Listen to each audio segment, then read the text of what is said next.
Using the energy from water is one of the first things we probably did industrially thousands of years ago. Hydro and the production of electricity is actually in our DNA, so it's nothing new. Does na'm byd newydd dan haul. Y cynllun ydy bildio hydro, micro-hydro yn bach ydy, yn gymharol 50 kW ar afon goch yma'n hyn yn Llanberis. Be da ni'n neud ydy gwerthu electric da ni'n gynhyrchu yn y turbine.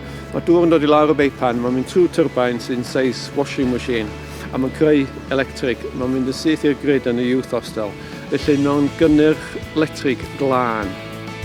There's only 3 components to really a hydro, which is the way you capture the water, the weir at the top, the pipe that transfers the water down, and the turbine at the bottom, which is a wheel that turns round and round, and that creates the electricity through a generator.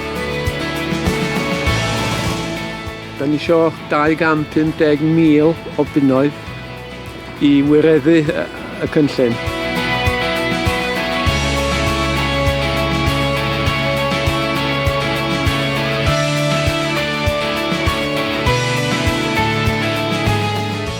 Even if you invest £20,000 or £250, you own a part of that hydro. You get to make decisions, you help that project to be successful. Mae'r holl arian y prosiect yn mynd yn ôl i'r gymuned. Da ni'n gobeithio codi I fyny at 10,000 pob blwyddyn. Felly, be sy'n yna ddim I lecio. Dwi eisiau cyflwyno y cynllun. Buddsoddiad cymunedol ydi o. Mae yna return yna fo o hyd at 5% ar ôl 2 blynedd. Ond fi jyst eisiau llongarfarchu am gael y weledigaeth I wneud y ffasiwn beth. Nobody else is going to help us at the end of the day.